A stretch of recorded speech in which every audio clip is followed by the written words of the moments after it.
I had planned to announce that back home this week. We had a hurricane come visit us on the coast of South Carolina, so that sort of disrupted plans on that front, Sanford said in an interview on Fox News Sunday. But I am here to tell you now that I am going to get in. When asked why he was running, he said, because I think we need to have a conversation on what it means to be a Republican, adding that he thinks the Republican Party has lost its way on a couple different fronts. He becomes the third Republican to mount a primary challenge against the president.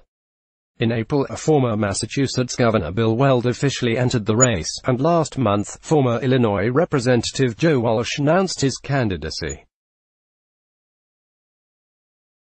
Trump's campaign had a one-word response to Sanford's announcement, irrelevant, campaign spokesman Tim Murtaugh said. Sanford, discussing what was then a potential candidacy, told CNN's Brianna Keilar in July there has been no discussion of debt, deficit and government spending in Washington these days, and that those issues would be a focal point of his campaign were he to run. However, although Sanford has been a frequent critic of Trump, he has said he would back the president instead of a Democrat. Faces long odds. Sanford, who has been privately considering whether to run since leaving office in January, faces long odds in his bid against Trump, whose approval rating among Republicans has consistently been around 90%. His decision to challenge Trump comes after losing his primary race last year for South Carolina's 1st congressional district, where he failed to find support in the state's Republican Party as a vocal critic of the president. In a tweet after making his announcement on Sunday, Sanford said he respects the views of his Republican friends who have suggested that he should not run, but that competition makes us stronger. I believe competition of ideas is good, not bad, for the Republican Party and for our country, he said. In a campaign-style video released last month, Sanford warned of a big storm coming if the issues of debt, the deficit or government spending aren't prioritized.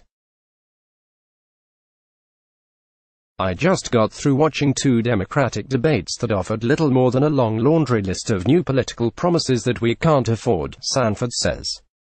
I listen to the president, who rules out action on the very things that drive our debt and spending. America, he added, is in the most precarious financial position, and not dealing with it could crush our economy. It could wipe out whatever we've saved. It could even destroy our republic. Sanford, who served 2 terms as governor of South Carolina, told CNN's Jake Tapper before entering that race that he was encouraged to run by people who have said we need to have a conversation about what it means to be a Republican, because the bent that we've been moving toward here of late is not consistent with the values and the ideals they believed in for a very long time, he said.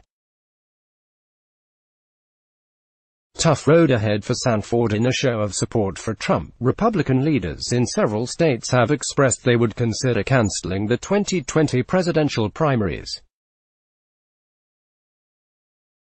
The South Carolina Republican Party Executive Committee voted Saturday to not hold a presidential primary in 2020, a move that could make it easier for Trump to win delegates, and the Kansas Republican Party said in a tweet on Saturday they would not hold a caucus for the 2020 election because President Trump is the elected incumbent. Walsh told CNN's Frederica Whitfield that he and other groups are going to fight legally and all other options are going to fight South Carolina and any other state that considers doing this. For Sanford, Walsh and Weld, the inability to compete in multiple primaries could all but block an already unlikely path to victory. It's also unlikely that Trump would agree to primary debates, denying his GOP rivals an important platform. The RNC and the Republican Party are firmly behind the president, said RNC spokeswoman Blair Ellis, and any effort to challenge him in a primary is bound to go absolutely nowhere. CNN's Allison Main, Rebecca Buck, Caitlin Collins and Caroline Kenny contributed to this report. Let's block ads. Why?